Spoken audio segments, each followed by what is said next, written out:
نحمده ونصلي ونسلم على سيدنا ومولانا محمد رسوله النبي الأمين المكين الكريم الرؤوف الرحيم. أما بعد، فأعوذ بالله من الشيطان الرجيم. بسم الله الرحمن الرحيم. لقد كان لكم في رسول الله أسوة حسنة. وقال تعالى وإنك لعلى خلق عظيم. صدق الله مولانا العظيم. محترم مشائخ و علماء کرام، معزز خواتین و حضرات، معتکفین و معتکفات،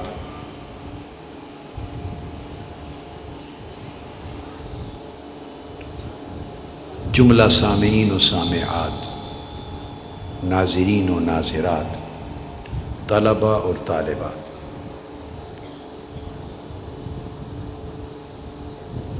جامع المنہاج میں جو اس کی عالمی اعتکاف گاہ ہے،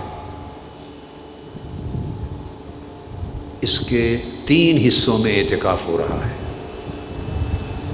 ایک حصہ تو آپ کے سامنے ہے،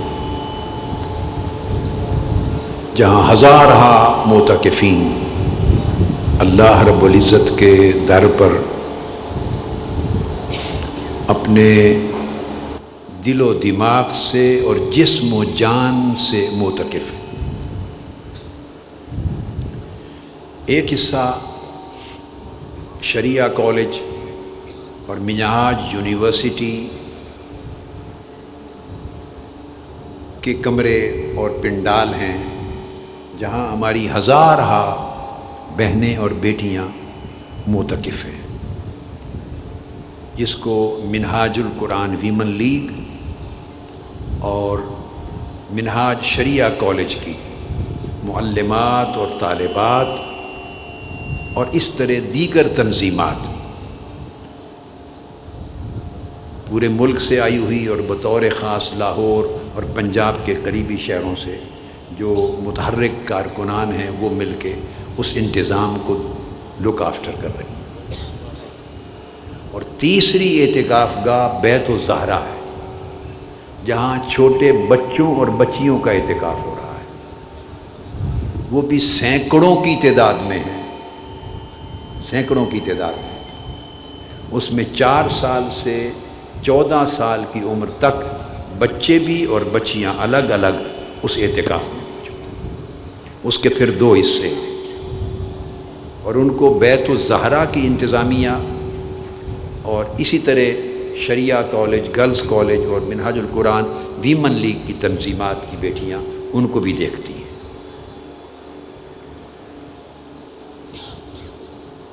اور پھر میں نے آپ کو ہمیشہ کہا، پھر لاکھوں سامعین اور ناظرین کا وہ سمندر ہے جو اس اعتکاف گاہ میں تو شریک نہیں، مگر وہ ہر رات کی نصیحتوں کے سماع میں شریک ہے، اس کے سننے میں اور فائدہ حاصل کرنے میں، اور ان خیرات اور برکات اور ان راتوں کی حسنات اور فیوزات میں سے اپنا اپنا حصہ لینے میں شریک ہے.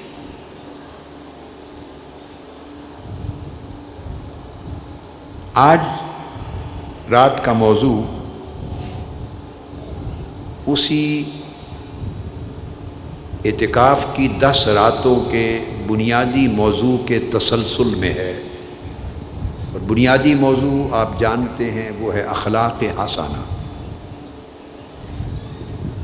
آج کی رات میں نے چاہا کہ آپ کے سامنے آقا علیہ الصلاۃ والسلام کا عملی پیکر خلق رکھوں. آج ہم تصویر رکھیں گے آپ کے سامنے آقا علیہ السلام کے خلق حسن کی، آقا علیہ السلام کے اخلاق حسنہ کی عملی تصویر. لہذا بڑی توجہ کے ساتھ اور وارفتگی کے ساتھ اور عشق اور محبت کی کیفیات میں ڈوب کر آپ نے اس کو نہ صرف سننا ہے بلکہ اس جام کو پینا ہے۔ اب آپ اپنے آپ کو گم کر لیں گے اس کلام کے شروع ہوتے آقا علیہ الصلوۃ والسلام کے زمانے میں، تاکہ چشم تصور میں حضور علیہ الصلوۃ والسلام کا حسن سراپا دیکھیں اور چشم تصور میں آقا علیہ الصلوۃ والسلام کا جو پیکر جمیل ہے آپ کے خلق حسن کا وہ دیکھیں، تاکہ اس سے تقویت ملے آپ کے اس عزم کو جو آپ نے ان راتوں میں اللہ رب العزت کی توفیق سے حاصل کیا ہے، اپنے اخلاق کو بدلنے کا عزم، اپنے اخلاق کو اعلیٰ اور حسنہ کرنے کا عزم اور مذموم اخلاق اپنی زندگیوں سے نکالنے کا عزم۔ اللہ رب العزت نے حضور علیہ الصلوۃ والسلام کی ذات اقدس کو اپنی خلق میں بھی کائنات کا حسین ترین پیکر بنایا تھا اور اپنے خلق میں بھی کائنات کا حسین ترین پیکر بنایا تھا۔ جب سے اللہ تبارک و تعالی نے مخلوق پیدا فرمائی ہے، عالم ارواح سے، عالم انوار سے، عالم انسانیت و بشریت تک حسن کا ایسا پیکر اللہ رب العزت نے کوئی اور تخلیق نہیں کیا، اور جس کو بھی حسن ملا ہے، جمال ملا ہے، کمال ملا ہے، وہ کسی نہ کسی طریق سے حضور علیہ الصلوۃ والسلام کے واسطے سے ملا ہے۔ آپ کے ذریعے ہر قسم کے حسن کی تقسیم ہوئی ہے۔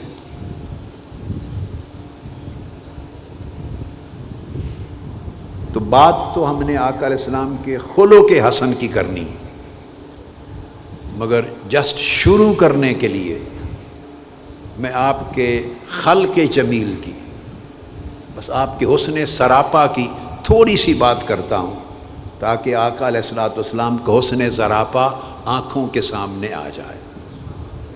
وہ میرے موضوع میں نہیں تھا، ابھی اسی لمحے یعنی 1 منٹ پہلے میرے ذہن میں خیال آیا کہ گفتگو شروع یہاں سے کروں۔ اس پر میری 2-3 کتابوں میں تذکرہ ہے، آقا علیہ السلام کے حسن سراپا پر کتب میں۔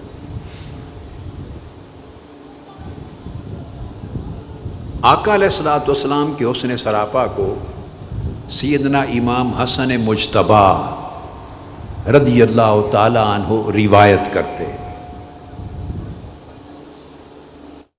اور امام ترمذی نے شمائل ترمذی میں لیا ہے۔ ویسے تو تھوڑا تھوڑا ذکر تمام ائمہ اور محدثین نے اپنے اپنے طرق سے کیا ہے،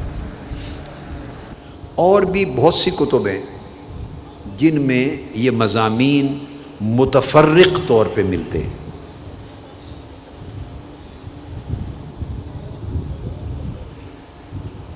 سیدنا امام حسن مجتبیٰ رضی اللہ تعالی عنہ وہ یہ روایت اور یہ بیان اپنے ماموں کے ذریعے کرتے ہیں۔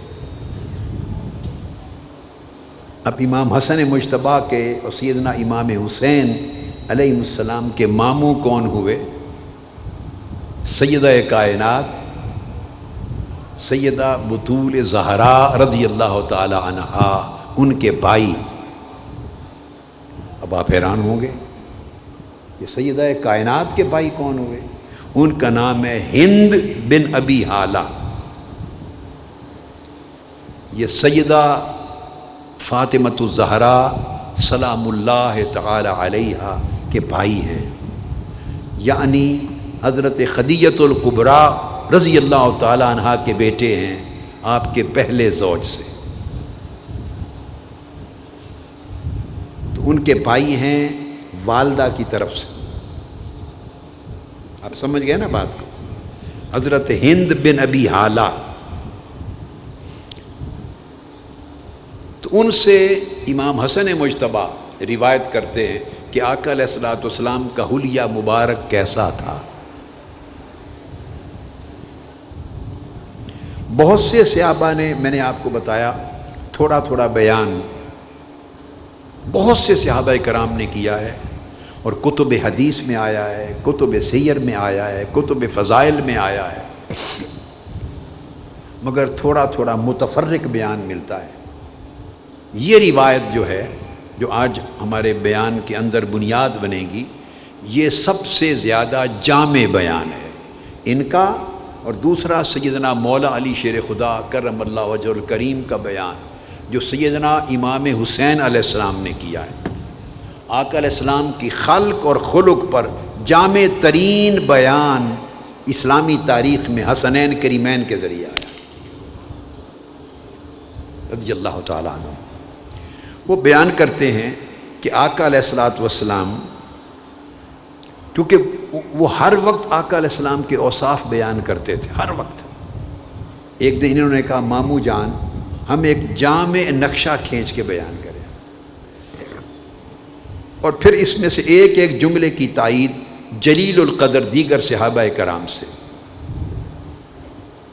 سیدنا علی شیر خدا سے ہے، سیدنا ابو ہریرہ سے ہے، حضرت انس بن مالک سے ہے، حضرت سمرہ بن جندب سے ہے، پھر کوئی حد نہیں ہے. کثیر صحابہ کرام نے جزون سب چیزیں بیان کی، مگر یہ ایک مقام پر جامع نقشہ ہے.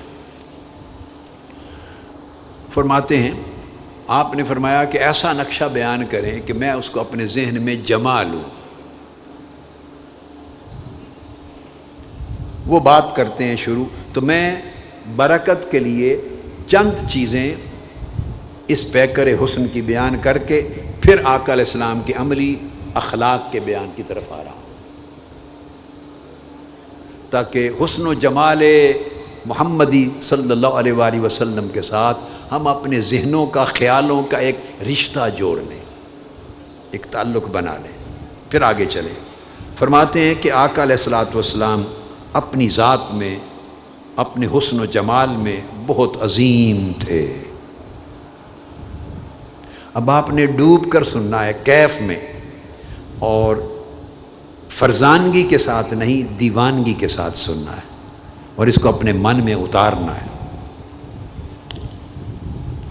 فرماتے ہیں کہ خود ذات میں عظیم تھے اور دیکھنے والوں کے لیے بڑے معظم تھے، بڑے معظم تھے. اب میں احادیث کے جو الفاظ ہیں عربی کے وہ ساتھ اس لیے بیان نہیں کروں گا تاکہ دوہرا وقت لگ جائے گا. وہ مجھے خیال میں آیا کہ میں نے اپنی کتابوں میں بھی اس کو درج کیا ہے، مگر میں اس سال ایک چھوٹا سا کتابچہ عربی کی پورا حدیث کا بیان اور ساتھ اردو ترجمہ کے ساتھ میں دے دوں گا، اور انشاءاللہ امید اگلے سال سے قبل چھپ جائے گا.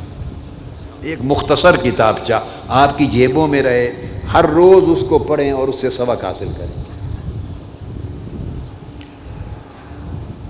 فرماتے ہیں کہ آپ کا چہرہ مبارک 14ویں رات کے چاند کی طرح چمکتا دمکتا تھا، 14ویں رات کے چاند کی طرح چمکتا تھا. اور آپ کا رنگ مبارک ایسا چمکدار تھا جیسے سونا اور چاندی ملا ہوا.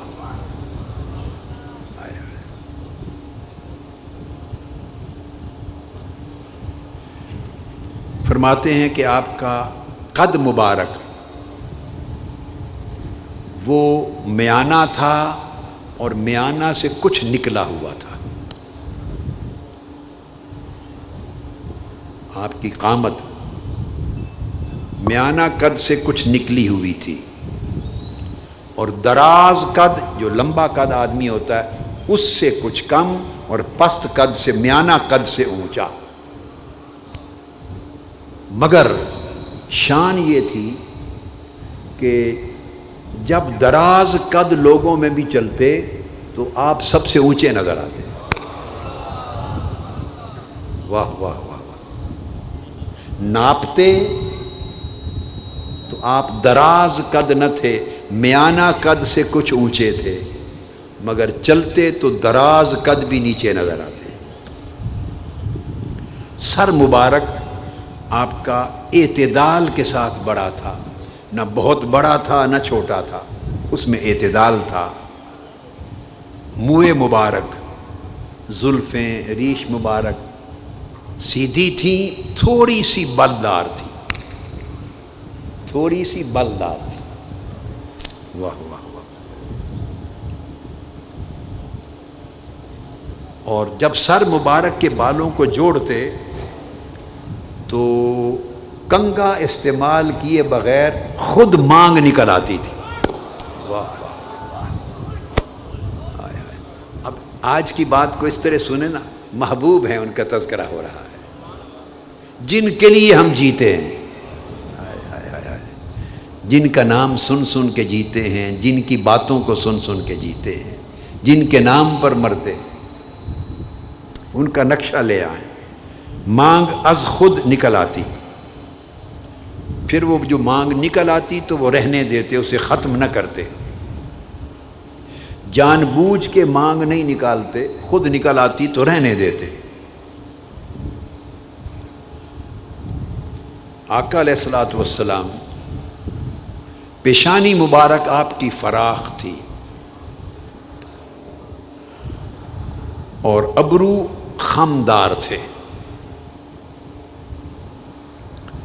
اور باہم یہ ابرو پیوستہ نہیں تھے، جڑے ہوئے نہیں تھے، تھوڑا سا فاصلہ تھا، اور ان فاصلے میں ایک رگ مبارک تھی۔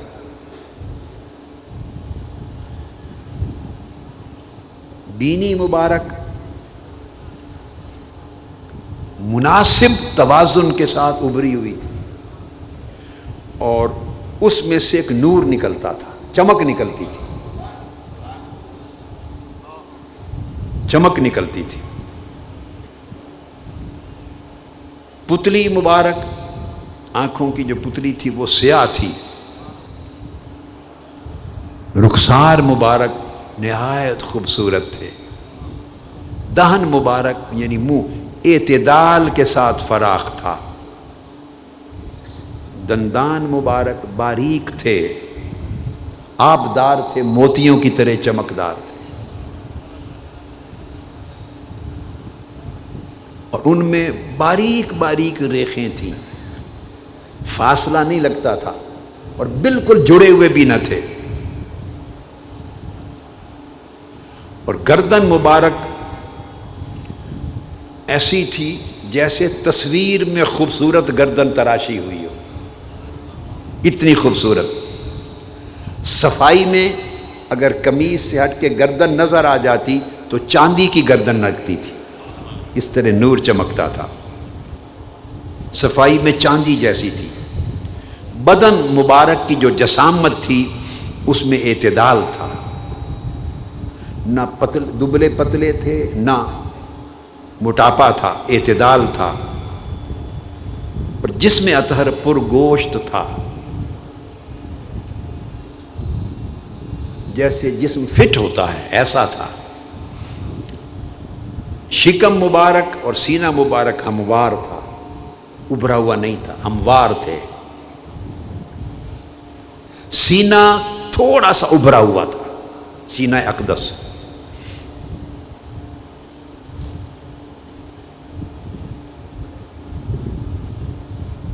جتنے جوڑ تھے آپ کی استخواں مبارک ہڈیوں کے، وہ ایک معقول توازن کے ساتھ مضبوط تھے۔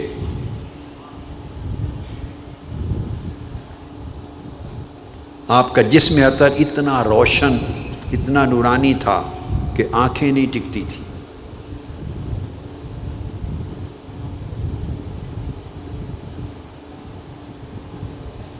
بازو مبارک اور سینہ مبارک، جسم کے اوپر زیادہ بال نہ تھے، بہت تھوڑے نفیس لکیر تھی تھوڑے بالوں کی۔ ہتھیلیاں فراخ تھیں، یہ کلائیاں دراز تھیں، انگلیاں لمبی تھیں،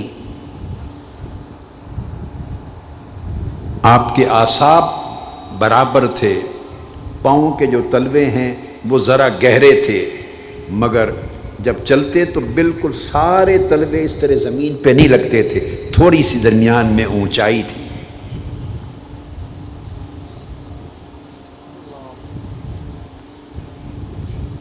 جب چلتے تو ایسے لگتا پاؤں قوت سے اٹھا کے بلندی سے پست سمت کی طرف جا رہے ہیں، بڑے استقامت کے ساتھ جم کے قدم مبارک رکھتے تھے۔ جب آپ چلتے تو ایسا لگتا کہ شاید بلندی سے نیچے کی طرف آ رہے ہیں۔ اور جب کوئی شخص ملتا دائیں سے یا بائیں سے تو آپ اس کو اس طرح نہیں ملتے تھے دائیں مل لیا یا بائیں مل لیا، جس سمت وہ ہوتا آپ کی تواضع اور اب ہم خلق سے خلق میں جا رہے ہیں، اب یہاں خلق سے خلق میں اخلاق میں جا رہے ہیں، تو جس طرف وہ کھڑا ہوتا جسم عطر کو پورا ادھر موڑ لیتے۔ یہ آپ کی تواضع اور انکساری تھی۔ اور سیدھا کھڑے ہو کر دائیں طرف کسی کو ہاتھ ملانا، اس کو تکبر جانتے۔ اب چونکہ اخلاق کا سبق رہا ہے 10 راتیں، اب اس کو یہاں سے سمجھنا شروع کر لیں۔ پہلا حصہ میں نے ذوق ایمانی کے لیے اور اپنے شوق کے لیے اور آپ کا ایک خیالوں کا رشتہ مدینہ پاک حضور کی نگری میں آقا کی ذات سے جوڑنے کے لیے کیا۔ اب اخلاق، جدھر آدمی کھڑا ہوتا جسم عطر کو اس طرف موڑ لیتے، یعنی اس کی طرف متوجہ ہوتے تاکہ اس کی عزت افزائی ہو، پھر مصافحہ فرماتے اور اس کو دیکھتے تو سیدھا ہو کے دیکھتے، ایسے کنکھیوں سے نہیں دیکھتے تھے، وہ عادت مبارکہ یہ نہیں تھی۔ عام طور پہ اپنی نگاہیں نیچے کی طرف رکھتے، آسمان کی طرف یا اونچی نہیں رکھتے تھے، نگاہیں نیچے رکھتے۔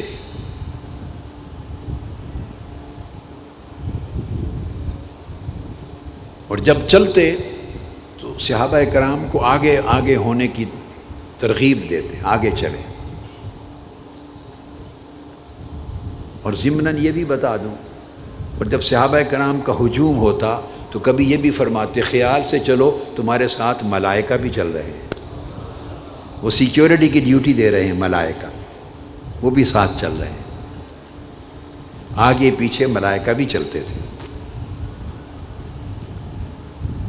آقا علیہ السلام کے اخلاق حسنہ میں سے تھا جس سے بھی ملتے تو سلام کرنے میں خود ابتدا فرماتے، چھوٹا ہوتا یا بڑا، السلام علیکم ورحمۃ اللہ وبرکاتہ۔ آقا علیہ السلام خود سلام کی ابتدا فرماتے،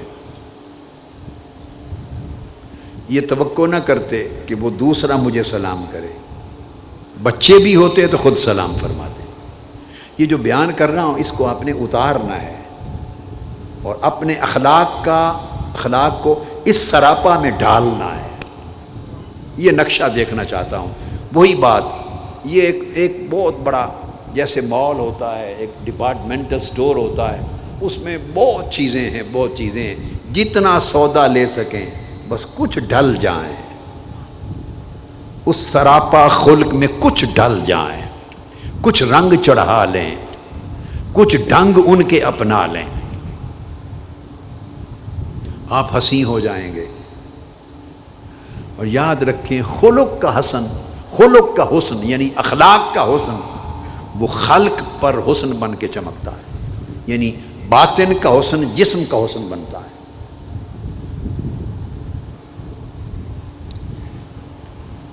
پھر امام حسن مجتبی رضی اللہ تعالیٰ عنہ نے پھر عرض کیا کہ کچھ مجھے نانا جان کی گفتگو کا حال بھی سنائیں کہ بات کیسے کرتے تھے۔ واہ واہ واہ۔ تو اس روایت میں آگے انہوں نے بیان کیا کہ آقا علیہ الصلوۃ والسلام ہر وقت ان کی گفتگو میں ایک چیز جھلکتی تھی، اور وہ جھلکتی کیا تھی؟ ایک فکر ہوتا تھا ہر بات کے اندر، دین کا فکر، آخرت کا فکر، امت کا فکر، صحابہ کا فکر، اپنے ماننے والوں کا فکر، غریبوں کا فکر، مسکینوں کا فکر، یتیموں کا فکر، بیواؤں کا فکر، کمزوروں کا فکر، آپ کی ہر وقت گفتگو کسی نہ کسی فکر پر قائم ہوتی. آپ کا کلام فکر سے خالی نہیں ہوتا تھا. جب بھی کلام فرماتے اس کلام میں کسی کا فکر ہوتا، اللہ کا دھیان ہوتا، آخرت کا دھیان ہوتا، مخلوق کا دھیان ہوتا، امت کا دھیان ہوتا، حقداروں کا دھیان ہوتا. تو آپ کا کلام ہمیشہ کسی سوچ پر، کسی فکر پر، کسی غم پر، کسی تصور پر قائم ہوتی. اور ایسے لگتا کہ آپ کو کسی وقت بھی ایسا چین نہیں کہ جس میں آپ کو غم نہیں ہے، فکر نہیں ہے. بے فکر آپ کی زندگی کا کوئی لمحہ نہیں ہوتا تھا. اور جب کلام فرماتے تو بلا ضرورت بھی کلام نہیں فرماتے تھے. آپ کا کلام ضرورت پر مبنی ہوتا، اور جب ضرورت نہ ہوتی تو آپ کا سکوت طویل ہوتا، دوسروں کو سنتے. اور جب بھی آقا علیہ الصلوۃ والسلام کلام فرماتے، اس کو توجہ سے سنیں، آپ کا کلام شروع میں بھی واضح ہوتا، اور جب گفتگو یا جملے ختم فرماتے تو اینڈ میں اختتام پر بھی واضح ہوتا. یعنی آپ کی گفتگو میں الجھاؤ نہیں ہوتا تھا، آپ کی گفتگو میں ابہام نہیں ہوتا تھا، آپ کی گفتگو صریح ہوتی، اس میں کلیئرٹی ہوتی، اس میں ابلاغ ہوتا، اس میں افہام ہوتا. سننے والے کو آپ کی گفتگو اول تا آخر بالکل صاف صاف سمجھ آ جاتی. یہ آپ کا انداز گفتگو تھا. ہم بعض اوقات گفتگو کرتے ہیں تو دوسرے کو پتہ نہیں چلتا کہ ہم کہنا کیا چاہتے ہیں، اور کہنا پڑتا ہے نا، مجھے سمجھ نہیں آئی آپ نے کیا کہا. ہم بعض اوقات گول مول بات کرتے ہیں، اس میں ابہام رکھتے ہیں. نہیں، اس انداز کی گفتگو نہیں فرماتے کہ کسی کو کہنا پڑے کہ سمجھ نہیں آئی. اس لیے آپ کی گفتگو شروع سے لے کر آخر تک صاف ہوتی. اور آپ کی گفتگو اور کلام کی یہ خوبی اور بھی تھی کہ گفتگو کے الفاظ مختصر ہوتے، ضرورت سے زائد الفاظ استعمال نہ کرتے. الفاظ مختصر ہوتے مگر معنی زیادہ ہوتا. کیا؟ معنی زیادہ ہوتا. اور جتنا کلام فرماتے وہ کلام پر مغز ہوتا، معنی سے، مفہوم سے، مراد سے بھرا ہوا ہوتا.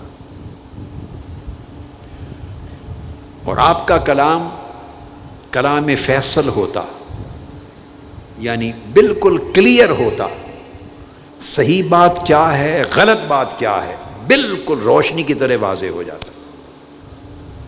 اتنا صاف، شفاف، اجلا، واضح کلام فرماتے. اس میں کوئی حشو و زائد بھی نہ ہوتا، اور ضرورت سے زیادہ تنگی بھی نہ ہوتی، کمی بھی نہ ہوتی الفاظ میں، اور زیادتی بھی نہ ہوتی. ایک لفظ بھی ضرورت سے زائد آقا علیہ السلام استعمال نہ فرماتے. پھر آپ کا مزاج اقدس، مزاج بڑا نرم تھا. آپ کی مقدس طبیعت اور مزاج بنیادی طور پہ نرم تھی. آپ کی طبیعت میں اصلاً نرمی تھی. جیسے آپ پوچھتے ہیں نا کہ فلاں شخص مزاج کا کیسا ہے، نرم ہے، گرم ہے، سخت ہے. ایک سوال ایک سادہ سا پوچھتے ہیں تو آقا علیہ السلام اپنے مزاج میں نرم تھے، اس لیے کہ رحمت للعالمین بنایا گیا تھا. تو رحمت نرمی سے ہے، اور مزاج میں کوئی سختی نہ تھی. اس لیے جب گفتگو فرماتے یا کسی سے ڈیل کرتے، ایکشن ہوتا، کسی سے معاملہ کرتے تو کسی کی اہانت نہیں فرماتے تھے. کوئی شخص اپنی توہین تصور نہیں کرتا تھا. کبھی شائبہ ہی نہیں گزرتا تھا کہ آپ کے اس کلام سے، اس بات سے، اس گفتگو سے، اس رویے سے میری توہین ہو گئی ہے. نہیں، ہر شخص اپنے مقام پہ اپنے آپ کو معزز سمجھتا تھا. کسی کی اہانت آپ کے کلام میں نہیں ہوتی تھی.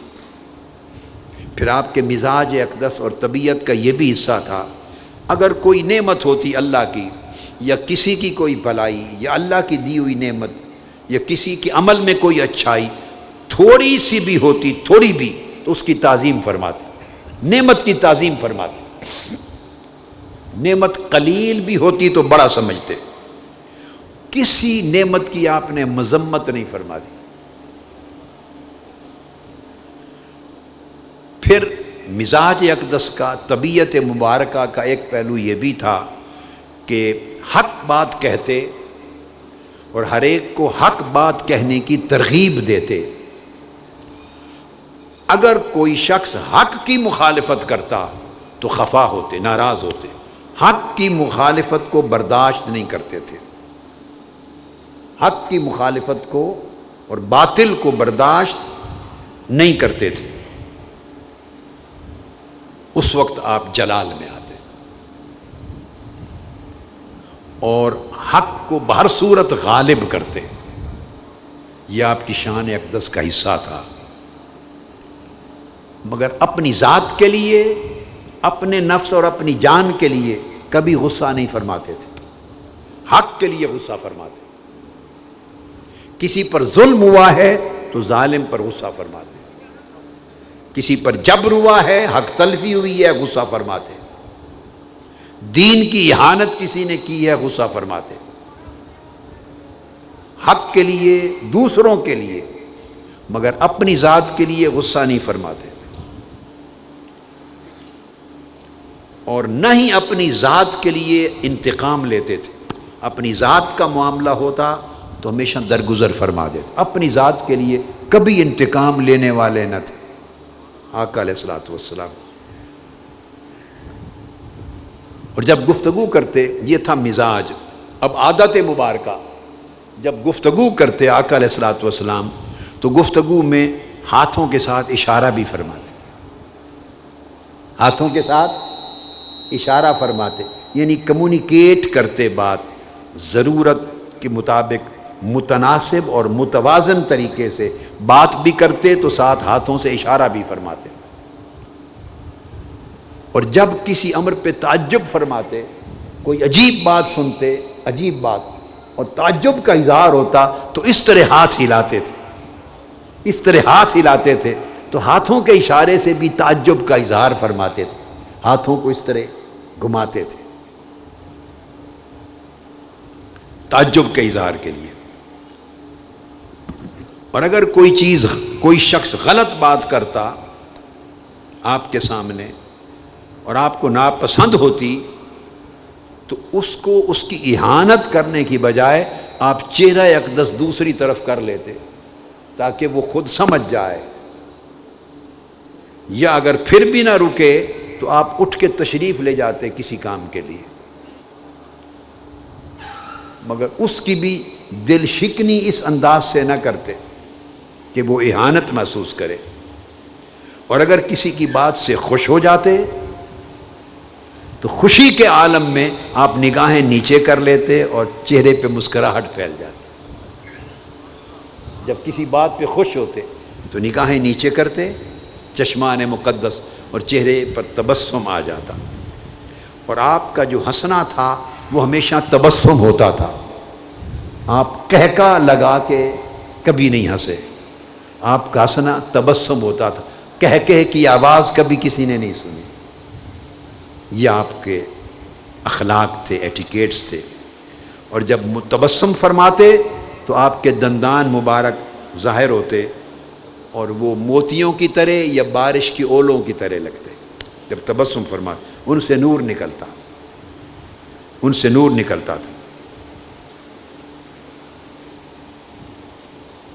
پھر سیدنا امام حسین علیہ السلام وہ روایت کرتے ہیں اپنے والد سیدنا مولا علی المرتضیٰ سے.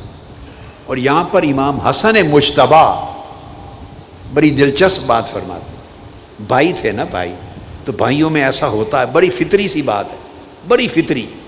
سیدنا امام حسن مجتبیٰ نوجوانی میں کہتے کہ میں نے یہ سارا کچھ جو سنا اپنے ماموں سے تو میں نے عرصے تک اپنے بھائی حسین سے چھپائے رکھا۔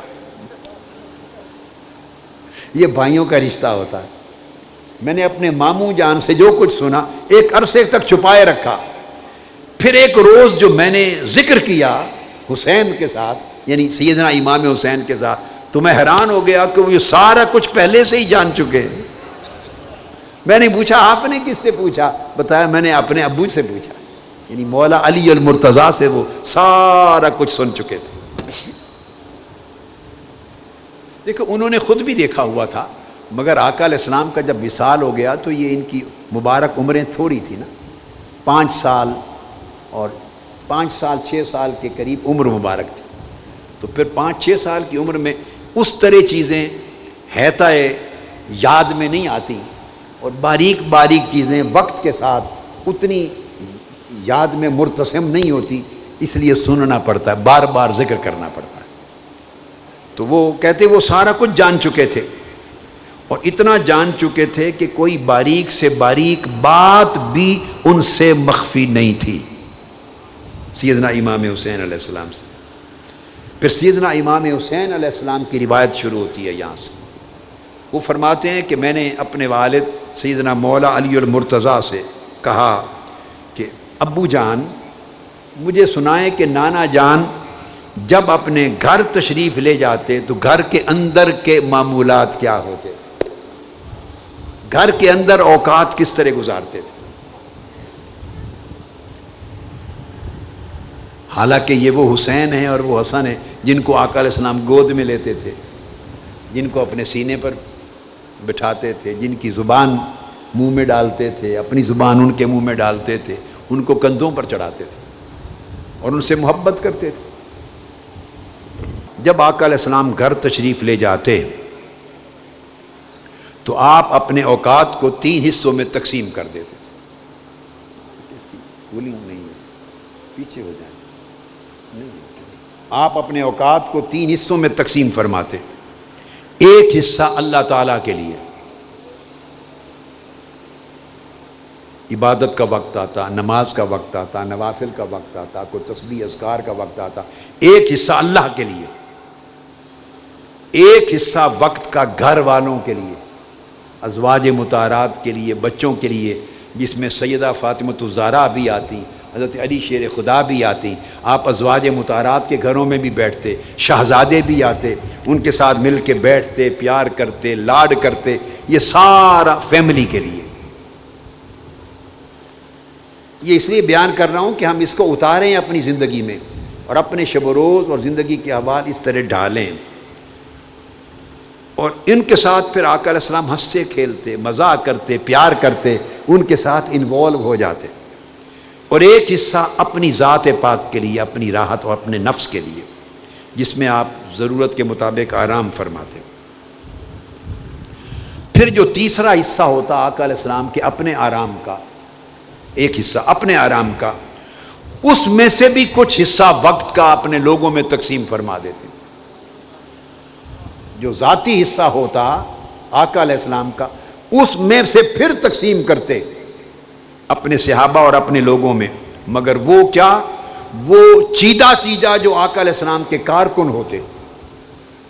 صحابہ تو سارے تھے نا، جس نے ایک بار بھی ایک لمحہ کے لیے آقا علیہ السلام کو ایمان کی نگاہ سے دیکھ لیا وہ تو صحابی ہو گیا۔ تو صحابہ کرام تو ہزار تھے، مگر کارکن چیدہ چیدہ تھے۔ ان صحابہ کرام کے اندر جو حضور نے لیڈر تیار کیے تھے، لیڈرز وہ چیدہ چیدہ تھے۔ آقا علیہ السلام نے اپنی امت کے لیے جو رہنما تیار کیے تھے وہ چیدہ چیدہ تھے، جنہیں منتظم بنایا تھا، جنہیں مختلف ذمہ داریوں پر فائز کیا تھا۔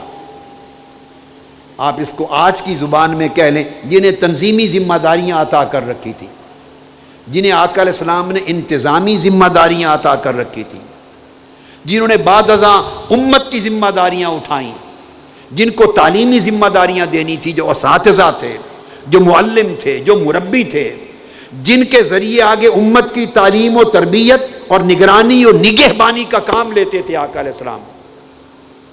وہ ذمہ داران، وہ آفس بیئررز، وہ انتظامی ذمہ داران، وہ تنظیمی ذمہ داران صحابہ کرام میں، ان کو آقا علیہ السلام گھر میں طلب کرتے.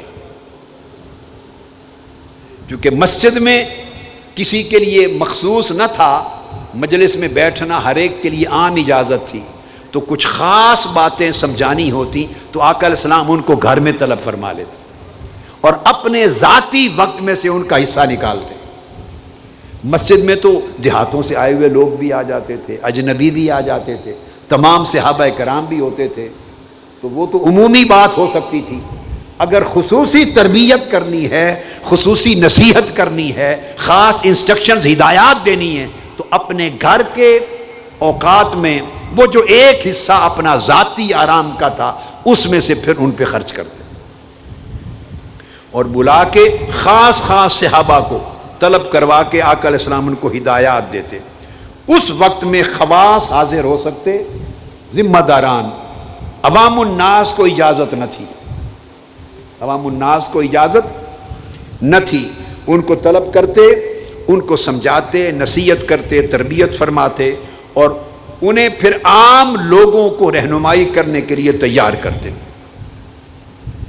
یہ آقا علیہ السلام کا طریق تھا.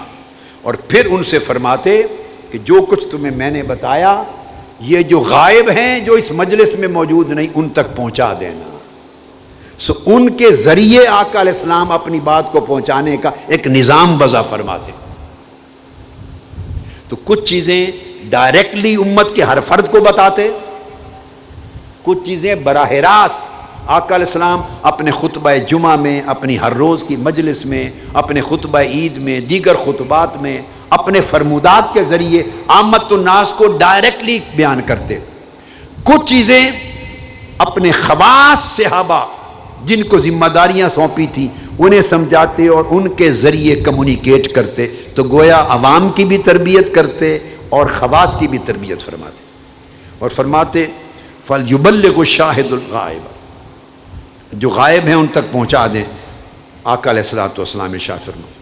اور پھر ان کو ارشاد فرماتے کہ تعلیم کا حصہ صحابہ کرام کو خصوصی نشست میں فرماتے کہ یا اب ان کی تربیت ہوتی، یعنی وہ جو لیڈرز ہیں، قائدین ہیں، جو انتظامی اور تنظیمی ذمہ داران ہیں، جو آپ کے نمائندے ہیں، ان کے لیے جو تلقین فرماتے ان میں سے کچھ حصے بتا رہا ہوں. ان سے فرماتے دیکھو جو شخص بھی اپنی حاجت براہ راست مجھ تک نہیں پہنچا سکتا، اس کی باتیں سن کر تمہاری ذمہ داری ہے مجھ تک پہنچا دیا کرو.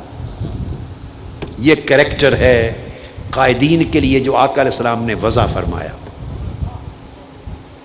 کوئی شخص جو کسی ضعف اور بیماری کی وجہ سے، کمزوری کی وجہ سے، دور ہونے کی وجہ سے، جس کو ڈائریکٹلی اس موقع پر یہ خاص بات سننے سمجھنے کا موقع نہیں ملا، یا اس کی کوئی پریشانی ہے، وہ کسی مجبوری کی وجہ سے مجھ تک براہ راست نہیں پہنچا سکا، تم سے ملتا ہے تو یہ تمہاری امانت اور دیانتداری کا تقاضا ہے کہ جو تمہیں کوئی حاجت بیان کرے مجھ تک پہنچانے کے لیے تو مجھے پہنچا دیا کرو. یہ اخلاق کا حصہ ہے، مجھ تک پہنچا سکو اور تاکہ اس کی حاجت روائی ہو سکے. اور اس سے آقا علیہ السلام تعلیم دیتے. اسی طرح جو شخص بھی اپنی حاجت کسی صاحب اختیار تک پہنچانا چاہے، جس کو کہے اس کا فرض ہے کہ وہ اس تک پہنچا دے، جس کے ذمے اس کا کام ہے وہ پہنچا دے. تو آقا علیہ السلام اس کو تلقین کرتے اور فرماتے جو اس کی حاجت خود پوری نہیں کر سکتا مگر اس کی حاجت اس شخص تک پہنچا دیتا ہے جو اس کی حاجت روائی کرنے کے قابل ہے. فرمایا جو ایسا کرے گا اس کی حاجت کو پہنچا دے گا، قیامت کے دن اللہ تعالیٰ اسے پل صراط پر ثابت قدم فرما دے گا. صرف لوگوں کی حاجت پہنچانے والے عمل پر اللہ پاک صراط پر چلتے ہوئے پل صراط پر اسے دوزخ میں گرنے نہیں دے گا، مضبوطی اور ثابت قدمی دے گا.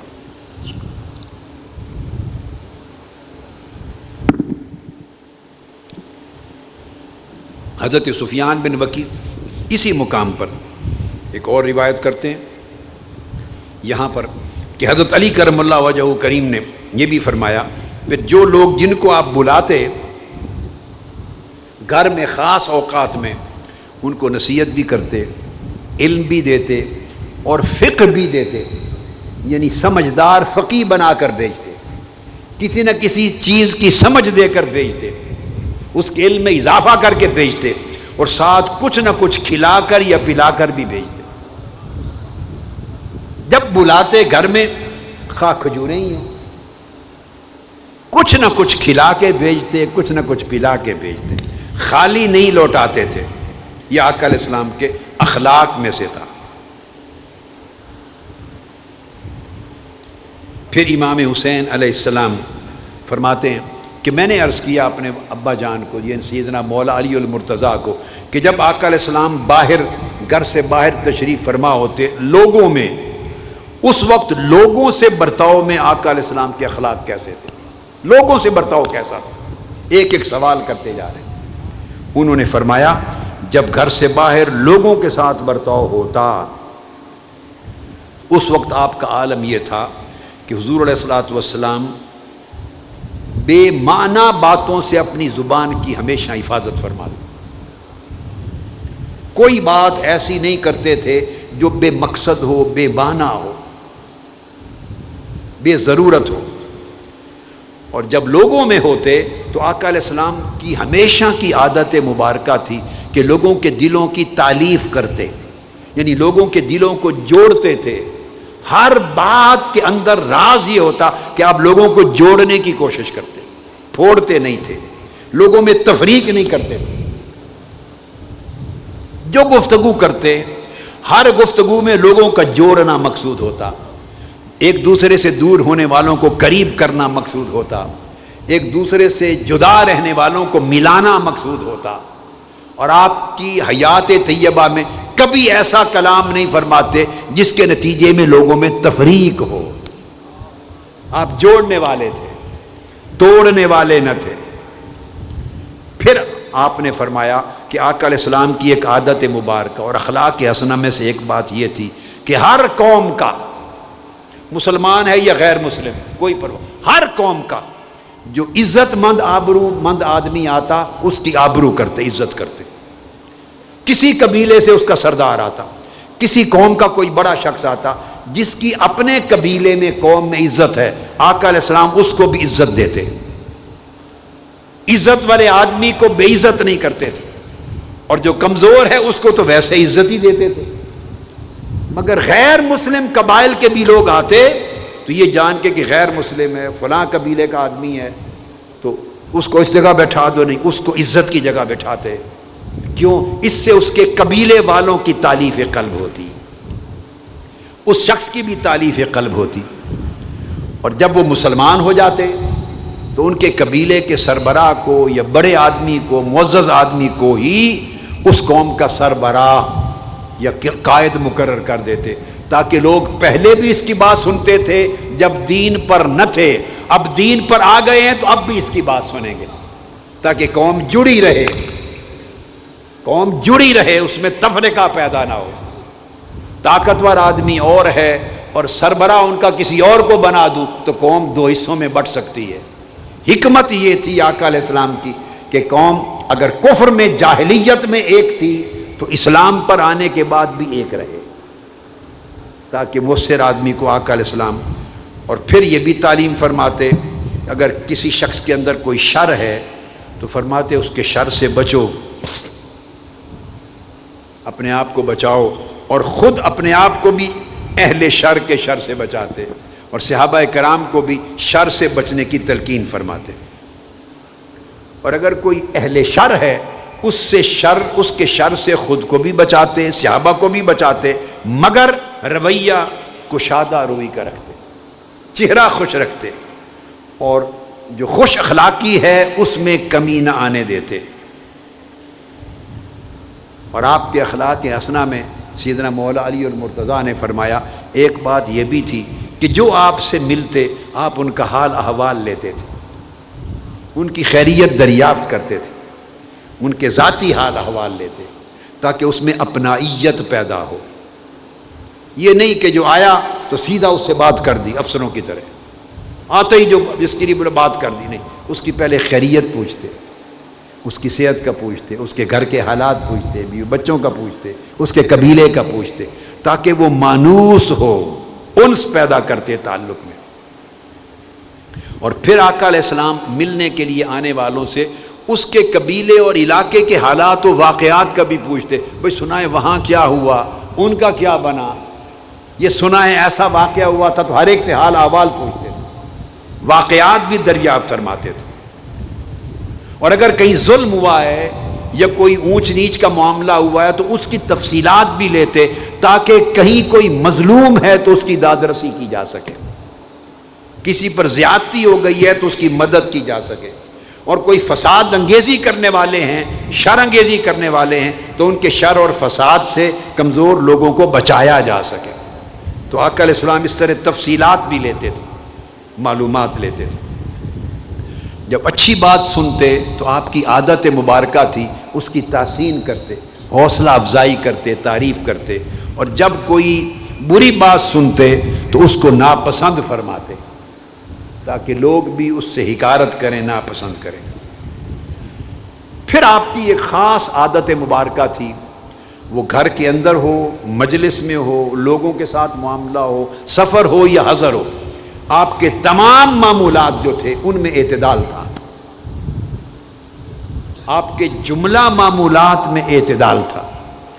کسی جگہ آپ کی حیات مبارکہ میں، آپ کے مزاج اقدس میں، آپ کی طبیعت مقدسہ میں انتہا پسندی نہیں تھی، کسی جگہ، ہر ایک چیز میں اعتدال تھا، ہر ایک چیز میں، عبادات کے معاملات میں بھی اعتدال، معاملات میں بھی اعتدال، لوگوں کے ساتھ برتاؤ میں اعتدال، خیرات میں اعتدال، لوگوں کے ساتھ خوش طبعی میں اعتدال، یعنی ایک بھرپور جو اخلاق حسنہ کی تصویر ہے، ہر ایک حق کو ادا کرنا اور کسی حق کو تلف نہ ہونے دینا، اور ہر چیز کو اس کی جگہ پہ رکھنا، اور ایک چیز دوسری پر غالب نہ آ جائے اور وہ چیز اس سے محروم نہ رہ جائے، ہر چیز کو اعتدال کے ساتھ اپنی اپنی جگہ پہ رکھتے تھے۔ تمام معمولات میں اعتدال ہوتا، اور دوسری خوبی یہ تھی کہ تمام معمولات میں نظم ہوتا، ڈسپلن کمال درجے کا ہوتا۔ آپ کی حیات طیبہ میں کوئی چیز نہ اعتدال سے خالی اور خارج تھی، نہ نظم اور انتظام سے خارج تھی، ہر چیز ایک نظم کے ساتھ ہونی ہے، وہاں بے نظمی نہیں چلتی تھی، بے انتظامی نہیں چلتی تھی، نہ۔ تو آقا علیہ السلام کی حیات طیبہ خود سراپا انتظام و انصرام تھا، نظم تھا، گفتگو میں نظم تھا، اٹھنے بیٹھنے میں نظم تھا، کھانے پینے میں نظم تھا، چلنے پھرنے میں نظم تھا، لوگوں کے ساتھ معاملات اور برتاؤ میں نظم تھا۔ نظم اور اعتدال دو چیزوں کا مرکہ تھی آقا علیہ السلام کی ذات پاک۔ اور پھر جب کسی کو تعلیم و تربیت کرنا، نصیحت کرنے کا وقت ہوتا تو آقا علیہ السلام نصیحت، تعلیم و تربیت اور نصیحت فرماتے حکمت کے ساتھ، مگر مصلحت کی وجہ سے کبھی بھی تعلیم و تربیت سے غفلت نہ فرماتے۔ جہاں نصیحت کرنی ہے وہ نصیحت کو حکمت کے ساتھ فرماتے، مگر اس سے غافل نہ ہوتے، نظر انداز نہ کرتے، چپ نہ رہتے، نصیحت فرماتے تھے، مگر اس طرح نہیں کہ وہ اگلا بندہ اہانت فیل کرے، اگلا بندہ اپنے آپ کو چھوٹا فیل کرے، شرمندگی فیل کرے، اس کی عزت دوسروں کی آنکھوں میں نہ رہے، ایسا نہیں، اس کی عزت بھی برقرار رہے، اس کا تعلق بھی برقرار رہے۔ حکمت کے ساتھ نصیحت فرماتے، مگر نصیحت سے غافل نہ ہوتے، ممکن ہے چلا جائے، دوبارہ اسے نصیحت سننے کا موقع نہ ملے اور اس کے احوال بگڑ جائیں، یا اسے اگر اس کے حال پر چھوڑ دیں، اس کے حال پر، تو ممکن ہے وہ خود دین سے غافل ہو جائے۔ تو لوگوں کو ان کے حال پہ بھی نہیں چھوڑتے تھے کہ کہیں ان کے اپنے حال پہ چھوڑنے سے کہیں ان کے اندر دین کے معمولات میں غفلت نہ آ جائے۔ کچھ لوگ طبیعت میں انتہا پسند ہوتے ہیں، ان کو ان کے حال پہ چھوڑ دیں تو کہیں بہت زیادہ سختی نہ آ جائے، دین کے اندر تشدد نہ آ جائے، اور اتنی زیادہ عبادت گزاری یا سختی اور تشدد نہ کر دیں کہ الٹیمیٹلی طبیعت اکتا جائے۔ لہذا ہر شخص کو اعتدال پہ رکھنے کے لیے آقا نصیحت فرماتے۔ اگر کسی صحابی اور قاری کی جو مسجد میں امام ہے اس کے بارے میں خبر ملتی کہ اس کے پیچھے ضعیف لوگ بھی نماز پڑھتے ہیں، بچے بھی نماز پڑھتے ہیں، بیمار بھی پڑھتے ہیں، اور وہ اپنے ذوق میں لمبی لمبی صورتیں پڑھتا ہے، تو اس کو الگ سے سمجھا دیتے چھوٹی صورتیں پڑھا کرو، تمہارے پیچھے ضعیف، بوڑھے اور بیمار بھی کھڑے ہوتے ہیں اور بچے بھی کھڑے ہوتے ہیں۔ خود نماز پڑھا رہے ہوتے تو عورتیں بچوں کے ساتھ آتی مساجد میں اور بچوں کو بٹھا دیتی، اور اچانک آقا علیہ السلام نماز پڑھا رہے ہیں، آپ فرماتے ہیں میرا جی کرتا کہ آج لمبی سورت پڑھوں، اللہ کے کلام میں مشغول ہو جاؤں۔ اچانک کسی بچے کے رونے کی آواز آتی، پیچھے سے بچے کے رونے کی آواز آتی، آقا علیہ السلام اپنے شوق کو ختم کر کے سورتوں کو چھوٹا کر دیتے اور نماز جلد ختم کرتے، یہ سوچ کر کہ بچے کے رونے کی وجہ سے اس کی ماں پہ کیا بیت رہا ہوگا، اس کی ماں پریشان ہوگی، ماں تڑپ رہی ہوگی، اس کا رجحان ادھر نہیں ہوگا، وہ بےتاب ہوگی، نماز ختم ہو تو بچہ چیخ رہا ہے، تڑپ رہا ہے، اٹھاؤں، تو اس کے بچے کے چیخنے کی وجہ سے اور ماں کی اندر جو مامتا کے تڑپنے کی وجہ سے اپنی نماز چھوٹی کر دیتے۔ یہ نہیں کہ اپنے ذوق میں لمبی کرتے چلے جائیں، ان کا جو ہوتا ہے ہوتا رہے، ایسی طبیعت نہ تھی۔ جہاں اختصار کیا جا سکتا ہے، جس چیز کو چھوڑا جا سکتا ہے، وہ اللہ کے نبی تھے، وہ ان کا عمل خود شریعت بنتا تھا، ان کا عمل خود، وہ کسی اور شے کے پابند نہیں تھے، وہ جو کرتے وہی شریعت ہو جاتی۔ لمبا سورت کو، رکعت کو لمبا کر دیں وہ شریعت بن جائے، چھوٹا کر دیں وہ شریعت بن جائے، قرات کو طویل کر دیں وہ شریعت بن جاتی، بچے کے رونے کی وجہ سے مختصر کر دیں وہی سنت اور وہی شریعت بن جاتی۔ تو آقا علیہ الصلوۃ والسلام ایسے پیمانے وضع فرماتے امت کے لیے کہ جن پیمانوں کے ذریعے لوگوں کی عبادت گزاری میں بھی اعتدال آئے اور دینداری میں بھی اعتدال آئے اور دنیا داری میں بھی اعتدال آئے، اور ہر تعلق کو اعتدال کے ساتھ نبھایا جائے۔ ایسا نہ ہو کہ اللہ کے تعلق کو نبھاتے ہوئے انسانوں اور بیوی بچوں، رشتہ داروں اور کمزوروں اور اہل دنیا کے حقوق نظر انداز ہو جائیں، اور ایسا نہ ہو کہ دنیا کے حقوق اور واجبات نبھاتے ہوئے ایسا نہ ہو کہ اللہ کے حقوق نظر انداز ہو جائیں۔ توازن قائم فرماتے حقوق اللہ اور حقوق العباد میں، اور کبھی حد سے تجاوز کرنے نہ دیتے تھے۔ اور آقا علیہ الصلوۃ والسلام کسی شخص کو یہ موقع نہ دیتے کہ وہ حق کی ادائیگی میں کوتاہی کرے یا حق کے بارے میں تجاوز کرے، حد سے نہ کوتاہی کرنے دیتے نہ حد سے تجاوز کرنے دیتے، مگر یہ ساری تعلیم و تربیت اور نصیحت حکمت کے ساتھ، پیار کے ساتھ، محبت کے ساتھ، فکر کے ساتھ، درد مندی کے ساتھ، خیر خواہی کے ساتھ کرتے تھے۔ پھر آقا علیہ الصلوۃ والسلام کا معمول یہ بھی تھا کہ کچھ لوگ آپ کی بارگاہ میں بڑے مقرب تھے،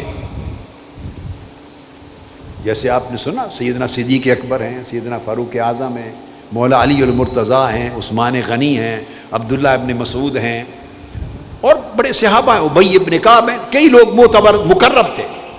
وہ مقرب کیسے بنتے تھے اس کا بھی ایک پیمانہ تھا، اس کا بھی ایک پیمانہ تھا۔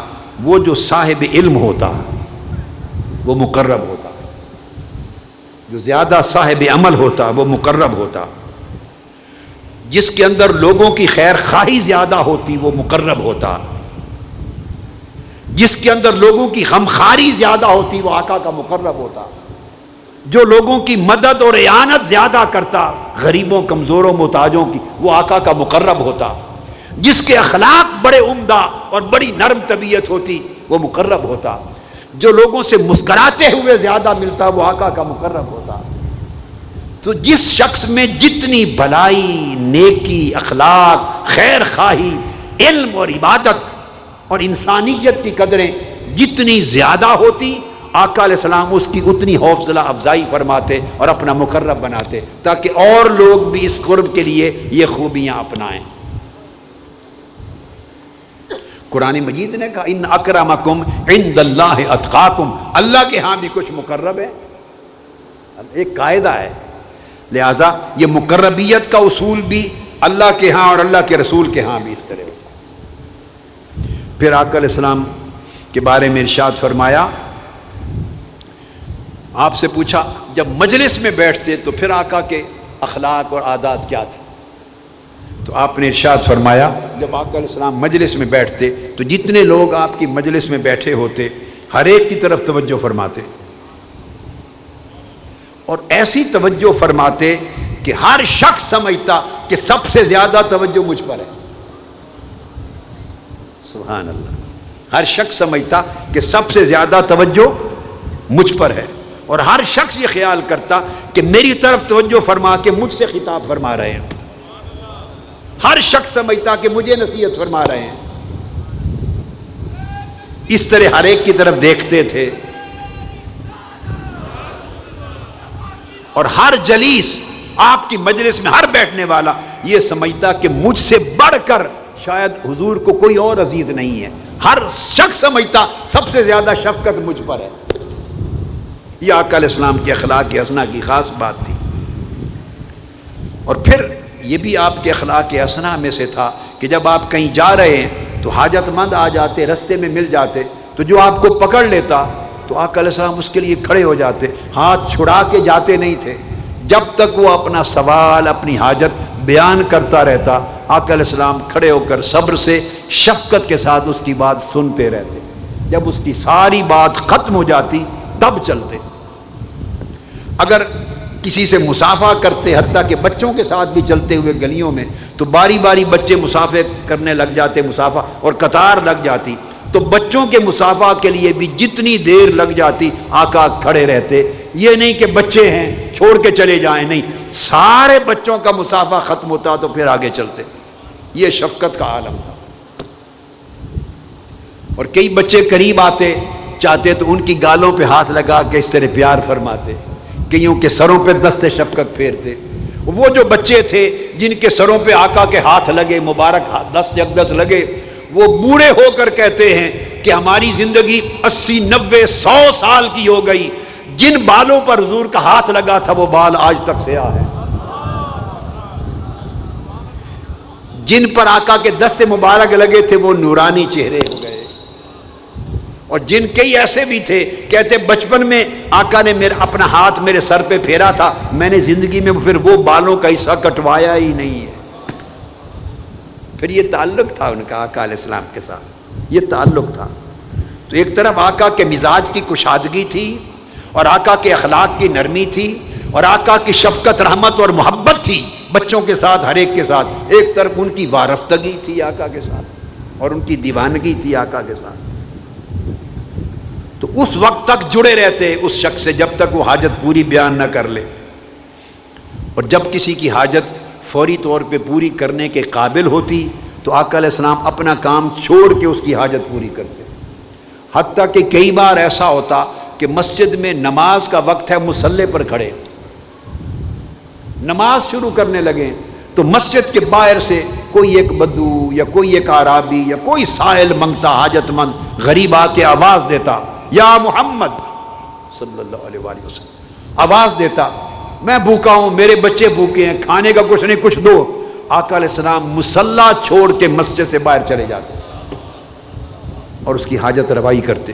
وہ کہتا مجھے اتنا کچھ چاہیے، آپ اس کو بکریاں جو کچھ وہ مانگتا اس کو دے کے روانہ کرتے۔ کئی لوگ آقا کی طبیعت کے اسی فراخی کو اور آقا کے اسی جود و سخا کو دیکھ کے مسلمان ہو جاتے، اور کئی غیر مسلم تھے وہ آقا کی بارگاہ میں آتے تو یہ بھی نہ دیکھتے سخاوت کرتے ہوئے کہ یہ مسلمان ہے یا غیر مسلم، حاجت مند ہے، غریب ہے، پریشان حال ہے، اس کی مدد کرتے، اتنا کچھ دے دیتے۔ وہ واپس جا کے اپنے قبیلے کو کہتا کہ محمد صلی اللہ علیہ وسلم اتنا دیتے ہیں کہ پیچھے کیا بچا ہے کیا نہیں اس کی فکر ہی نہیں کرتے۔ تو حضور کے اسی رویے کو دیکھ کر کئی کلمہ پڑھ جاتے، آقا کے اخلاق کو دیکھ کر کئی مسلمان ہو جاتے، اور ہر شخص محسوس کرتا چھوٹی عمر کا کہ آقا علیہ السلام کے رویے سے کہ میرے باپ ہیں۔ یہ خاص خوبی تھی ہر شخص محسوس کرتا میرے باپ ہیں. والدین سے بھی اتنی شفقت نہ ملتی جو آقا کی بارگاہ سے ملتی تھی. اور پھر ایک خوبی اخلاق حسنہ کی اور تھی کہ تمام لوگ آقا علیہ السلام کی بارگاہ میں مساوی تھے، برابر تھے، مگر میں نے کہا علم، عمل اور تقوی کی وجہ سے پھر لوگ متفاوت ہو جاتے تھے، ان کو قربت زیادہ مل جاتی. فرمایا قیامت کے دن بھی ایسا ہوگا، اللہ پاک کئیوں کو اپنے عرش پہ بٹھائے گا، کئیوں کو کرسیوں پر بٹھائے گا. جنت میں بھی ایسا ہوگا. آقا نے فرمایا جس کے اخلاق سب سے اچھے ہوں گے ان کو قیامت کے دن اپنے قریب ترین کر کے بٹھاؤں گا. یہ ایک نظام ہے. لہذا قرب لینا ہے اللہ کا یا رسول کا قرب لینا ہے تو اس قرب کے گر سیکھو، وہ اخلاق پیدا کرو. یہ جو آج اخلاق کا سراپا آج سمجھا رہا ہوں اور 7 راتیں پچھلی بتایا ہے، ان کو اپنے اندر پیدا کرو.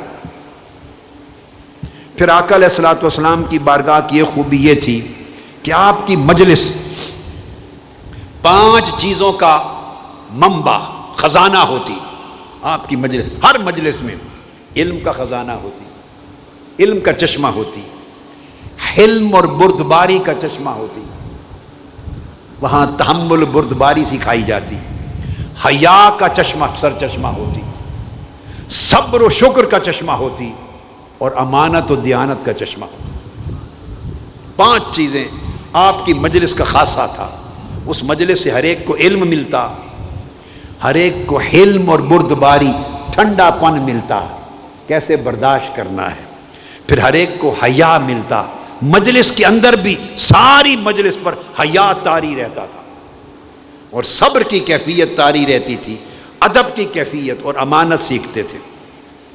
اس مجلس میں جب آقا علیہ السلام کی مجلس میں آوازیں بلند نہیں ہوتی تھی، آداب لوگ سیکھتے تھے. کوئی شخص گفتگو میں اپنی آواز بلند نہ کرتا تھا. قرآن مجید کے آداب تو بیان ہوئے ہی ہیں کہ کیسے بولنا ہے. پھر کوئی شخص کسی پر تہمت اور دھبا نہیں لگاتا تھا اس کے کردار پر. آقا علیہ السلام کی مجلس میں کوئی شخص، مجلس میں مجال نہیں تھی کہ کوئی آ کے غیبت کر دے. مجلس اتنی پاکیزہ ہوتی. ہمیں اپنی مجلسوں کو ایسا بنانا ہے کہ کوئی شخص آ کے کسی کی چغلی کرے، کسی کی غیبت کرے، کسی پر تہمت لگائے. یہ آقا کی مجلس میں نہیں ہوتا تھا کہ کسی کا دامن داغدار ہو جائے یا کسی کی غلطیوں اور کوتاہیوں کو کوئی اچھالے. یہ حضور کی مجلس میں نہیں ہو سکتا تھا صلی اللہ تعالیٰ علیہ وسلم. اور جب آپ کی مجلس میں لوگ بیٹھتے تو ہر ایک شخص سراپا تواضع انکساری بن کے بیٹھتا تھا. بیٹھنے والوں میں ہر کوئی بھول جاتا تھا میں کون ہوں اور میں کیا ہوں. وہاں کون اور کیا نہیں بچتا تھا. ہر کوئی سراپا ادب، سراپا تواضع، سراپا انکساری، سراپا تقوی بن کے بیٹھتا تھا. رویے متواضعانہ ہو جاتے تھے. اور آقا علیہ السلام کی مجلس میں بڑوں کی توقیر کی جاتی. میں آپ کو ہر رات کہتا ہوں نا، بڑوں کی توقیر کی جاتی، اہل علم و عمل، اہل تقوی کی توقیر کی جاتی. چھوٹوں پر مجلس میں شفقت کی جاتی. ہم تو پرواہ نہیں کرتے، چھوڑو پیچھے ہو، بیٹھو بچے ہو، پیچھے ہو پیچھے ہو، نہیں، چھوٹوں پہ شفقت کی جاتی. یعنی حتیٰ کہ ایک روز عبداللہ ابن عباس، ان کی عمر 7-8 سال تھی، ابھی چھوٹے تھے، 7-8-9 سال. وہ آقا علیہ السلام کے ساتھ دائیں طرف بیٹھ گئے اور سیدنا فاروق اعظم اور دیگر صحابہ ان کے بعد بیٹھے. بائیں طرف سیدنا ابوبکر صدیق بیٹھے. آپ نے دودھ کا پیالہ پیا. کچھ دودھ پی کر آپ کا معمول تھا پھر اہل مجلس کو عطا فرماتے تھے. کیا خوش نصیب تھے جو حضور کے پیے ہوئے پیالے میں سے پیتے تھے. آپ کی مجلس میں بیٹھتے تھے، آپ کی باتیں سنتے تھے، آپ کے مکھڑے کو دیکھتے تھے، رات دن آپ کی بارگاہ میں گزارتے تھے، آپ سے سیکھتے تھے اور جو سیکھتے تھے وہی کرتے تھے. آپ کے سامنے جیتے تھے اور آپ کے لیے مرتے تھے. کیا خوش نصیب لوگ تھے. تو دائیں طرف معصوم چھوٹی عمر کا بچہ ہے عبداللہ ابن عباس، وہ بیٹھ گئے، دودھ پیا. تو آپ کی عادت مبارکہ تھی، اخلاق میں سے تھا کہ جب دیتے تو دائیں جانب دیتے. یہ بھی عادت مبارکہ تھی. اور یہ بھی تھی کہ جو بڑا ہوتا اس کی توقیر ہوتی تو بڑے کو دینا. اب جو بڑا تھا مجلس میں ابو بکر صدیق، وہ بائیں طرف بیٹھے ہیں. اور دائیں طرف آپ کا معمول ہے دینے کا، اور وہ چھوٹا بچہ بیٹھا ہے۔ تو اب آپ اندازہ کریں اخلاق کریمانہ کیا تھے۔ یہ اپنی ثوابدید استعمال نہیں فرمائی کہ ادھر بچہ ہے، ادھر ابوبکر صدیق بیٹھے ہیں تو خود اس کو دے دیں بائیں طرف، وہ دے سکتے ہیں۔ میں نے کہا نا جو کر دیں وہی شریعت ہو جاتی ہے۔ یہ مسائل تو ہمارے لیے ہیں کہ کیا کریں اور کیا نہ کریں۔ ہم پابند ہیں احکام کے، اور آقا علیہ السلام کی تو ادا سے احکام بنتے ہیں۔ وہ جو ادا اپنا لیں، جو طرز عمل اپنا لیں، جو رویہ اپنا لیں، جو کہہ دیں، جو کر دیں، وہ شریعت بن جاتی ہے۔ تو بائیں طرف دے دیتے، مگر نہیں۔ عبداللہ ابن عباس سے پوچھا بیٹے کیا آپ مجھے، آپ کا حق ہے، آپ کا حق ہے، کیا آپ اجازت، آپ نے دودھ پیا، لب لگے تھے پیالے کو، دودھ پیا تھا، پوچھا بیٹے اجازت دیتے ہیں کہ میں اس طرف ابو بکر بیٹھے ہیں ان کو دے دوں، ابو بکر سے شروع کر لوں، اجازت دیتے ہیں؟ پوچھا، بچے سے پوچھا۔ عبداللہ ابن عباس نے جواب دی یا رسول اللہ میں اجازت نہیں دیتا،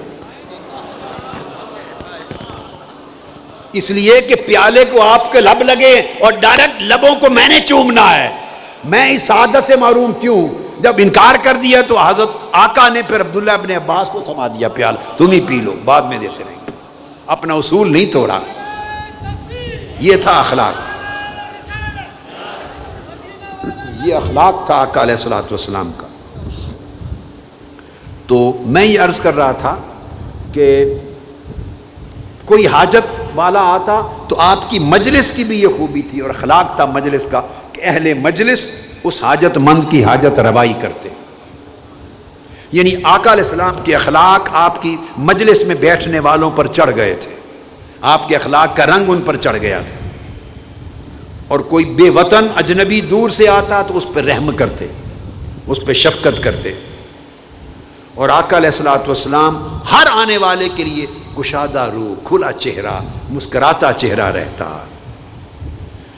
نہ آپ کی طبیعت میں سختی تھی آقا علیہ السلام کی، اور نہ ہی آپ کی طبیعت میں یہ بات تھی کہ کسی کا عیب بیان کریں، نہ کسی کا عیب بیان کرتے، نہ کسی کے لیے نامناسب بات کرتے، نہ اونچی آواز سے چلا کے بولتے، نہ سخت اور کھردری بات کرتے، نہ کسی بات میں مبالغہ کرتے، جو بات کرتے اعتدال سے کرتے، نرمی سے کرتے، محبت سے کرتے اور وقار سے کرتے۔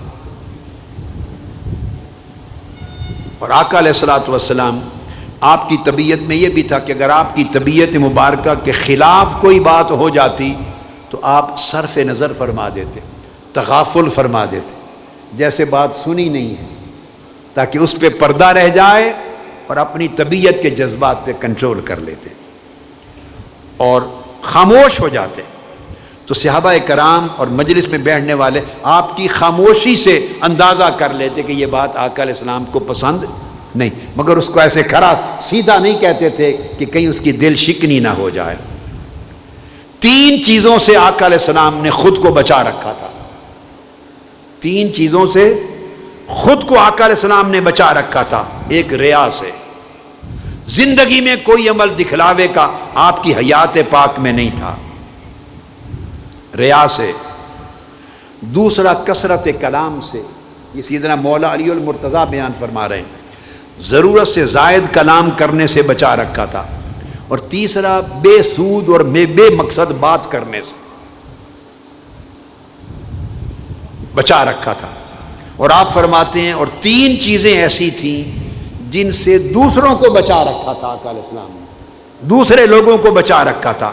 ایک مذمت سے، کسی کی مذمت نہ فرماتے، اور کسی کو اس کی برائی کوتاہی پہ آر نہ دلاتے، شرمندہ نہ کرتے، اور کسی کا عیب تلاش نہ کرتے، ہر ایک کے عیب پہ پردہ ڈالتے، کسی کی مذمت نہ فرماتے، کسی کے عیب پر اسے شرمندہ نہ کرتے، اور کسی میں عیب تلاش ہی نہیں کرتے تھے، ہر ایک پر پردہ ڈالتے،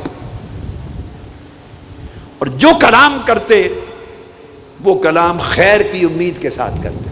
آپ کی حیات پاک میں کسی بات میں مایوسی نہ ہوتی، جب آپ کلام کرتے سب اہل مجلس سر جھکا کے بیٹھ جاتے جیسے ان کے سروں پر پرندے بیٹھے ہیں، اور جب کلام ختم ہوتی، کوئی ایک شخص بھی آپ کی مجلس میں اگر بات کر رہا ہوتا تو دوسرے لوگ آقا علیہ السلام کی مجلس میں ایک شخص کی بات کو کاٹ کر بات نہیں کرتے تھے۔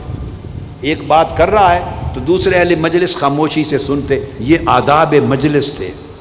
یعنی آقا علیہ السلام کا رنگ مجلس پہ چڑھ گیا تھا، اور آپس میں جھگڑتے نہیں تھے لوگ۔ یہ میٹنگز کے آداب ہیں، یہ میٹنگز کے آداب ہیں۔ ایک دوسرے کی بات کو کاٹتے نہیں تھے، اپنی باری پر ہر اہل مجلس اپنی بات کہہ دیتا ادب کے ساتھ۔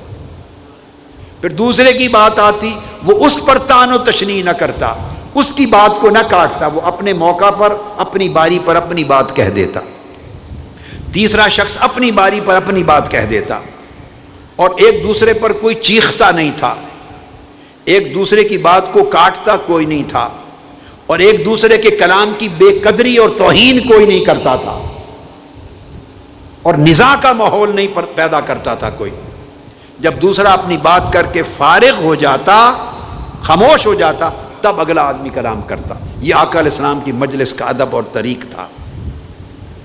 اور آقا علیہ السلام کے اخلاق حسنہ میں یہ چیز بھی تھی کہ کوئی بات کوئی شخص کرتا اور دوسرے ہنستے تو آپ ان کی دلجوئی کے لیے خود بھی ہنستے، مسکراتے۔ ہنسنے والوں کے ساتھ اگر آپ نہ ہنسیں تو پھر ان کو تعجب ہوگا، شرمندگی سی ہوگی کہ ہم ہنسے ہیں اور آقا علیہ السلام نے شاید ہمارا ہنسنا پسند نہیں کیا۔ تو جب دوسرے ہنستے تو آپ بھی تبسم فرماتے تاکہ وہ اپنے ہنسنے کو انجوائے کرے۔ اور اگر دوسرے کسی بات پہ دوسرے لوگ تعجب کرتے تو آقا علیہ السلام بھی تعجب کا اظہار کرتے تاکہ وہ اپنے تعجب کرنے کو جینون سمجھے۔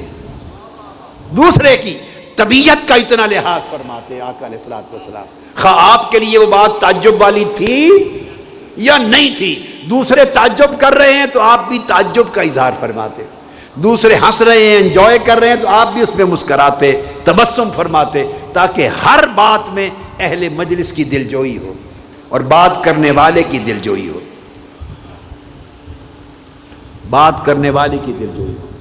یعنی آپ اس طرح اپنی اہل مجلس کے جذبات کے ساتھ اور ان کے احساسات کے ساتھ شریک رہتے، آئسولیٹ نہ کرتے، کٹ آف نہ کرتے، ان کے ساتھ شریک رہتے۔ کئی بار مجلس میں پردیسی لوگ آ جاتے، دیہاتوں کے رہنے والے، صحراؤں کے رہنے والے، بدو قبائل کے رہنے والے، کبھی کبھار آئے، ان کو آداب ہی معلوم نہیں، وہ آتا تو وہ بڑی اپنے اجڑ طریقے سے گفتگو کرتا۔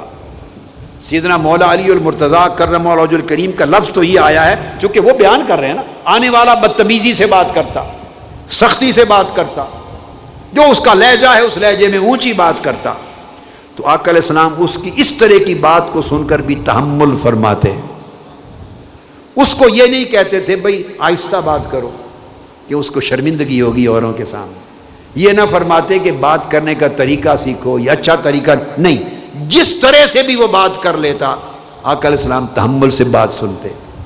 کئی بار ایسا ہوتا کہ حاجت مند آتے، کبھی کسی نے ایک دن آپ کی چادر تھی گلے مبارک میں، وہ گردن مبارک میں اس کو کھینچ لیا، لپیٹی ہوئی تھی، جو کھینچا تو آپ کی گردن مبارک پہ ہلکا سا زخم آ گیا۔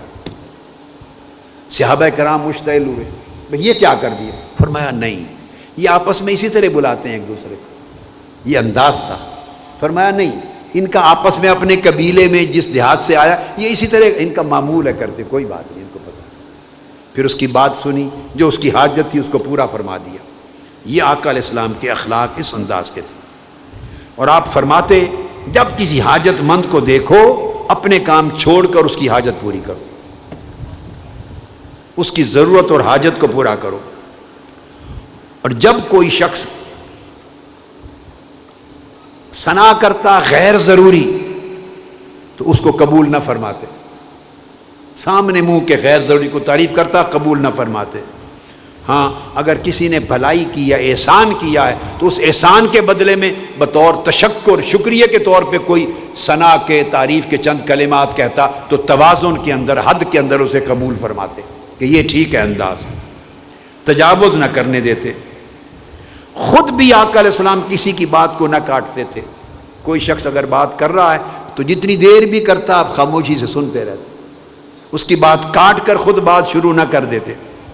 حد سے بڑھنے لگتا تو پھر اس کو رکواتے، شفقت کے ساتھ ختم کروا دیتے، یا اور حد سے بڑھنے جاتا تو آپ اٹھ کے تشریف لے جاتے۔ اور یہ بھی آقا علیہ الصلوۃ والسلام کا طریق تھا کہ آپ اچھے کام کرتے اس طریق سے کرتے کہ دیکھنے والے از خود اس کی پیروی کریں، اور بری چیزیں اور برے کام اگر آپ کے سامنے کوئی کرتا تو اس طرح اظہار فرماتے اپنی توا مبارک کی نرمی کے ساتھ کہ دوسرے خود سمجھ جائیں یہ ناپسندیدہ چیز ہے تو اس کو لوگ ترک کر دیں۔ اور کوئی چیز اچانک ایسی نہ تھی کہ کوئی کرے تو یکایک بعض لوگ اچانک غصے میں آ جاتے ہیں، فوری غصے میں آ جاتے ہیں، کوئی چیز بھی آپ کو فوری غصہ نہیں دلاتی تھی۔ میں نے بتا دیا پہلے، سوائے حق کے آپ غصے میں نہیں آتے تھے، طیش میں نہیں آتے تھے، ہر چیز صبر سے سنتے، بیدار مغزی سے سنتے، وسعت قلب سے سنتے اور فکر کے ساتھ سنتے۔ آقا علیہ الصلوۃ والسلام نے اخلاق حسنہ کی یہ وہ چیزیں ہیں جو میں نے بیان کی، اور ان کے علاوہ جو چیزیں آقا علیہ الصلوۃ والسلام سے اخلاق حسنہ کی معلوم ہوئی، اور آپ میں اندر سخاوت بے پناہ تھی۔ کوئی شخص زندگی میں ایسا نہیں آیا جس نے آپ سے کچھ مانگا ہو اور آپ نے آگے اس کو لا کہہ دیا، نہیں کہہ دیا۔ جس سائل نے سوال کیا ہے آقا علیہ السلام نے اسے دے کے بھیجا ہے، کسی کو نہیں فرمایا۔ یہ لفظ نہیں آپ کی زبان اقدس پہ نہیں تھا،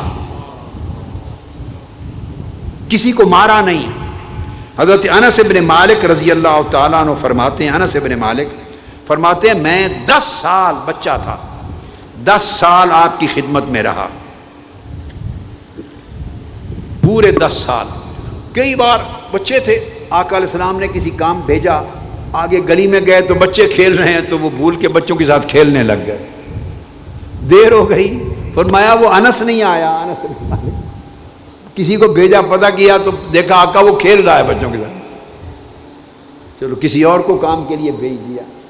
وہ فرماتے ہیں کہ 10 سال میں آقا کی خدمت میں رہا، 10 سال میں ایک واقعہ بھی ایسا نہیں ہوا کہ میں نے کوئی کام غلط کیا ہو اور آپ نے پوچھا ہو ایسا کیوں کیا، اور ایک واقعہ بھی ایسا نہیں ہوا آپ نے فرمایا کو حکم دیا میں نہیں کر سکا اور کہا ہو کہ یہ کیوں نہیں کیا۔ 10 سال میں ایک بار بھی نہیں ڈانٹا، ایک بار بھی نہیں ڈانٹا۔ پھر صحابہ بیان کرتے ہیں کہ پوری عمر مبارک میں آپ نے اپنے ہاتھ سے کسی کو مارا نہیں، کسی خادم کو نہیں مارا، کسی خاتون کو زوجہ کو دست نہیں مارا، کسی بچے کو نہیں مارا، سراپا شفقت کی زندگی گزاری۔ اور آقا علیہ الصلوۃ والسلام بیواؤں کا خیال رکھتے، یتیموں کا خیال رکھتے، محتاجوں کا خیال رکھتے، مقروضوں کا خیال رکھتے، بے سہاروں کا خیال رکھتے۔ یعنی آپ کی بارگاہ میں کوئی ایک شخص آ گیا اور اس نے آ کے عرض کیا یا رسول اللہ میں بھوکا ہوں، کھانا نہیں کھایا تو مجھے دلا دیں۔ آقا علیہ السلام نے سب سے پہلے اپنے گھر سے پوچھا، ازواج مطہرات سے، اس کے کھانے کے لیے کچھ ہے؟ ایک سے پوچھا، دوسری زوجہ مطہرہ سے پوچھا، دونوں تینوں نے کہا آقا سوائے پانی کے گھر میں اور کچھ نہیں آیا، بس پانی ہے۔ وہ بھوکا تھا۔ تو پھر آقا علیہ السلام نے ایک صحابی سے پوچھا، صحابہ کرام سے، تم میں سے کسی کے گھر میں ہو تو ہمارا مہمان ہے، ہمارا مہمان ہے، لے جاؤ اس کو کھانا کھلاؤ۔ ایک صحابی گھر لے گیا، اس نے جا کے بیوی سے پوچھا گھر میں کچھ ہے؟ اس نے کہا تھوڑا سا کھانا ہے صرف بچوں کا، بچوں سے زائد نہیں ہے۔ اس نے کہا ٹھیک ہے کوئی بات نہیں، بچوں کو سلا دو، ان کو بہلا کے سلا دو، کپڑا ڈال دو، اور ہمارے لیے بھی نہیں ہے تو مہمان چاہے گا ہم بھی کھائیں تو دیا بجھا دو، اندھیرا کر دو۔ اس کو کھانا دے دیا، مہمان کھانا کھاتا رہا اور خود برتنوں میں آواز کرتے رہو تاکہ وہ سمجھے کہ ہم بھی ساتھ کھا رہے ہیں، شرمندہ نہ ہو۔ وہ مہمان سمجھتا رہا یہ بھی ساتھ کھا رہے ہیں، اور کھانا نہیں کھا رہے تھے، بس ایسی پلیٹیں ہلا رہے تھے۔ اس نے کھانا کھا لیا، رات گزری، آقا علیہ السلام کو کسی نے خبر نہیں دی کہ رات کیا ہوا۔ جب صبح پہنچا تو جبرائیل امین بتا کے سب کچھ جا چکے تھے۔ آقا نے اس کو دیکھ کے فرمایا کہ جو معاملہ تم نے رات مہمان کے ساتھ کیا اللہ بہت خوش ہوا ہے اس کو۔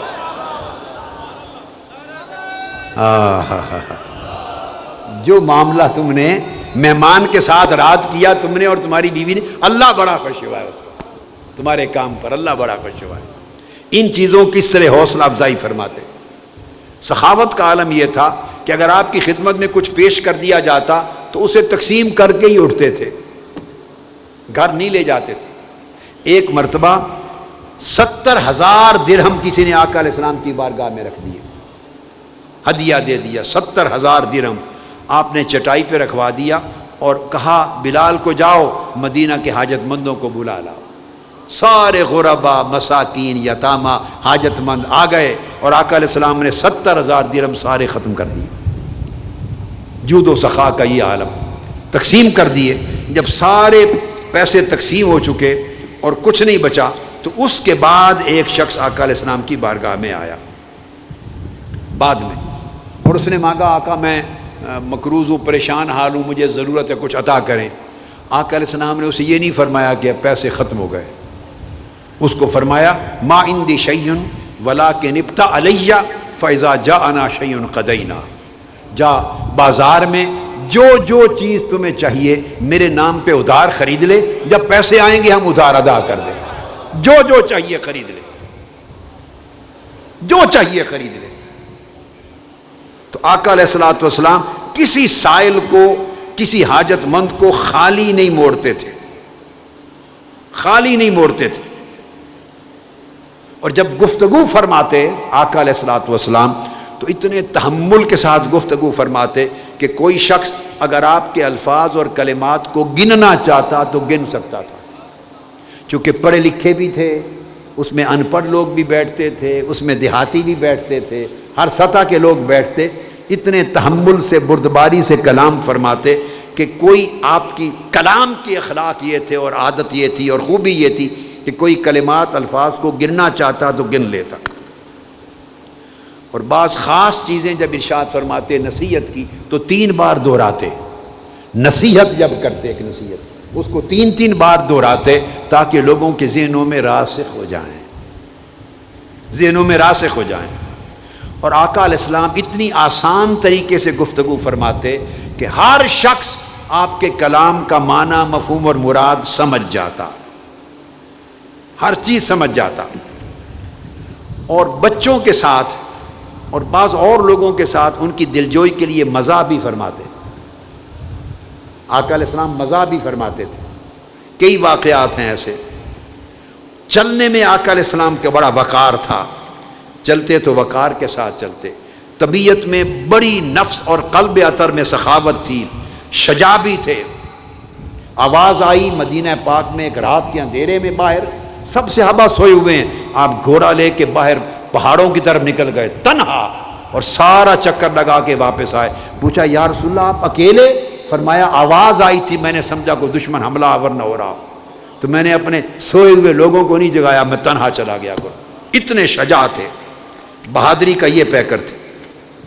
امت کے لیے ہر وقت آقا علیہ السلام غمزدہ رہتے، اپنے صحابہ کے لیے، اپنے اہل مجلس کے لیے، امت کے لیے۔ یہ غمزدگی، ہر وقت غمزدہ رہنا، فکر مند رہنا، بہی خواہ رہنا، ہمدرد رہنا، یہ ایمان کا تقاضا اور آقا علیہ السلام کی سنت ہے اور آپ کے اخلاق کا حصہ۔ طبیعت میں اتنی سہولت اور اتنا اعتدال تھا کہ جب کبھی 2 کام آپ کے سامنے آتے، 2 آپشنز، تو 2 آپشنز میں سے جو آسان ہوتی اس کو اختیار فرماتے، مشکل کام میں نہ جاتے۔ ایک کام قدرے مشکل ہوتا، ایک آسان ہوتا۔ اگر آسان کو اپنانے میں گناہ نہیں ہے، اگر آسان کام کو اپنانے میں گناہ نہیں ہے تو آقا علیہ السلام ہمیشہ آسان کام کو اپناتے، ایسر کو اپناتے، یعنی امت کو سبق دیتے کہ خود کو بلا وجہ مشکل میں نہ ڈالا کرو۔ مشکل میں جو ہر رات ساری رات قیام کرتے تھے صحابہ، آقا علیہ السلام نے ان کو منع کیا کہ ہر روز روزے رکھتے تھے، منع کیا کہ ساری رات قیام نہ کیا کرو، تمہارے نفس کا تم پہ حق ہے، تمہاری بیوی کا تم پہ حق ہے، اللہ کے حق کے ساتھ ہر روز روزہ نہ رکھا کرو، منع کیا۔ تو بعض صحابہ نے اجازت مانگ لی، جب بڑھاپا آیا تو آپ نے اجازت ان کے اصرار پر دے دی، تو وہ کہا کرتے تھے کاش میں نے آقا کی نصیحت پہ عمل کر لیا ہوتا، آج مجھے نہ یہ سمجھ آتی ہے کروں یا یہ سمجھ آتی ہے۔ تو ہمیشہ آقا علیہ السلام امت کو آسانی کی ترغیب دیتے، اعتدال کی ترغیب دیتے، مشکل سے بچاتے، ہر عمل جو بھی ہوتا آسان عمل کو اختیار کرنے پر ترجیح دیتے۔ پھر آپ کی طبیعت مقدسہ میں اور آپ کے مزاج کے ساتھ تعلیمات میں تواضع اور انکساری سے محبت فرماتے، فخر اور عجب اور استکبار اس کو مذموم جانتے، خود بھی تواضع اور انکساری۔ آقا علیہ السلام فرماتے پاؤں پھیلا کے مت بیٹھا کرو، نہ آقا خود مجلس میں پاؤں پھیلا کے بیٹھتے، اس طرح بیٹھتے فرماتے کہ جیسے غلام بیٹھتا، میرا بیٹھنا غلاموں کا بیٹھنا، اللہ کے حضور شان عبدیت کے ساتھ بیٹھتے۔ تو تواضع کو آقا علیہ السلام نے ہمیشہ اپنایا، اور حیا آقا علیہ السلام نے اتنا تھا کہ صحابہ کرام کہتے ہیں کہ کسی ایک کماری تو شیزہ میں بھی اتنا حیا نہیں جو آقا علیہ السلام کی حیات پاک میں حیا تھا۔ حیا تھا، کوئی چیز ناپسند فرماتے تو اس کی ناپسندیدگی کے لیے لفظ بھی نہ بولتے، آپ کے چہرے کے جو حیادار چہرہ تھا اس کے تاثرات سے پتہ چلتا کہ حضور کی طبیعت کو یہ بات ناگوار گزری ہے۔ دوسرے کا بھی اتنا حیا فرماتے کہ اس کی دل شکنی بھی نہ ہو۔ اور آپ کے اخلاق حسنہ اور معمولات طیبہ میں سے تھا جب کوئی مریض ہو جاتا تو اس کی عیادت کو جاتے، اور عیادت کے لیے ترجیح دیتے پیدل جانا۔ اب لمبے سفر ہیں تو آف کورس آدمی گاڑی پہ جائے گا، وہ سفر چھوٹے تھے، مگر چھوٹا سفر ہوتا تو پیدل جانے کو ترجیح دیتے، مگر عیادت کرنے جاتے جب اس بیمار کی بیماری کو تیسرا دن ہوتا تو اسے مریض تصور کرتے، پھر اس کی عیادت کے لیے تشریف لے جاتے آقا علیہ الصلوۃ والسلام۔ پھر آقا علیہ السلام باندیوں اور غلاموں پر شفقت کرتے۔ ایک باندی تھی دیوانی، لونڈی تھی، دیوانی تھی، وہ آقا علیہ السلام کا ہاتھ پکڑ لیا اس نے، اور کئی بار ایسا کرتی، پکڑ کے کہتی، اس کے کئی کام تھے، اس کا کام کرنے والا کوئی نہیں تھا، سارے شہر مدینہ میں آقا علیہ السلام کو گھماتی۔ ایک دن تو آپ نے اپنے جوتے مبارک جوڑے بھی نہیں پہنے تھے، اس نے پکڑ لی اور مدینہ پاک میں ننگے پاؤں آقا اس کے ساتھ گھومتے رہے، جتنے کام اس نے کہے آقا علیہ السلام نے کر دیے۔ پھر جب اس کے کام ختم ہو گئے تو واپس پلٹ کے آئے۔ باندیوں پر اتنی شفقت کرتے۔ مریض لوگ پانی لے کر کھڑے ہوتے مسجد کے باہر، آپ ہاتھ ڈال دیں، یخ بستہ پانی ہوتا، سخت ٹھنڈی راتوں میں، ٹھنڈی صبح کے وقت تو ٹھنڈا یخ بستہ پانی، اور ہر کوئی آتا اس میں پانی ہاتھ ڈال دیں تو سخت ٹھنڈا ہونے کے باوجود آقا ہاتھ ڈالتے جاتے، کسی کو نہ کہتے کہ بہت ٹھنڈا پانی ہے۔ کوئی کھڑا کر لیتا، کھڑے ہو جاتے، کوئی دم کروانے والا آتا آقا دم کرتے، دعا کے لیے آتا تو آقا علیہ السلام دعا کرتے، اور غریبوں یتیموں مسکینوں کے ساتھ چلتے، اور کوئی غریب سے غریب آپ کو دعوت دیتا تو غریب کی دعوت رد نہ کرتے، اس کی دعوت کے لیے تشریف لے جاتے، اور چھوٹوں پر رحم فرماتے، اور اپنے گھر والوں کی گھریلو امور میں مدد فرماتے، حکم نہیں دیتے تھے، ان کے معاون ہوتے، گھر والوں کی ضروریات کا خیال رکھتے، اور ان کا کام کاج میں ہاتھ بٹاتے۔ آقا علیہ السلام کی بارگاہ میں کوئی ہدیہ دیتا، غریب بھی ہوتا، معمولی سا قبول فرماتے۔ صحابہ کو تعلیم کرتے کہ اگر رستوں میں بیٹھو تو نگاہ کو نیچے رکھا کرو، رستوں میں بیٹھو تو مظلوم نظر آئے تو اس کی مدد کیا کرو، اور صحابہ کرام کے درمیان بھائی چارہ پیدا کرتے، ہر وقت اس کی فکر رہتی، صحابہ کو بھائی بناتے، حاجت مند کو اہل ثروت کے ساتھ ملاتے، تاکہ سارے لوگ اجتماعی تکافل کی شکل میں اور باہمی تعامل اور تعاون کی شکل میں ایک دوسرے کی مدد کریں۔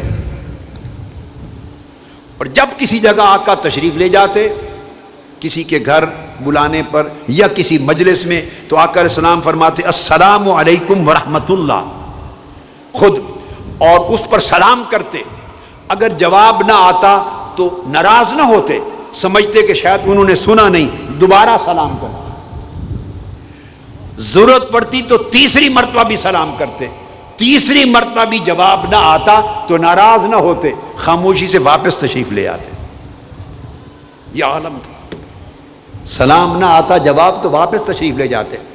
کسی سے ملنے اس کے گھر جاتے مریض کی عیادت کے لیے یا اس کی دعوت پر گھر تشریف لے جاتے تو دروازہ نوک کر کے اس کے دروازے کے سامنے کھڑے نہ ہوتے. ممکن ہے کوئی خاتون نکل آئے اندر سے، سامنے کھڑے نہ ہوتے، دروازے کی دائیں جانب یا بائیں جانب ہٹ کر کھڑے ہوتے تھے دروازے کے سامنے. یہ حیا کا عالم تھا.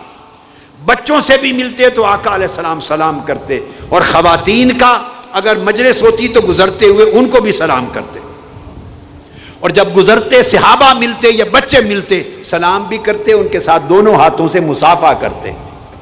پڑوسیوں کا خیال رکھتے آقا علیہ السلام، جو چیز بنتی پڑوسیوں کو بھیجتے، پڑوسیوں سے بھلائی کرنے کی تلقین کرتے، اس حد تک کہ بعض اوقات صحابہ سمجھتے کہ شاید انہیں ہماری وراثت میں بھی حصہ دار بنا رہے ہیں.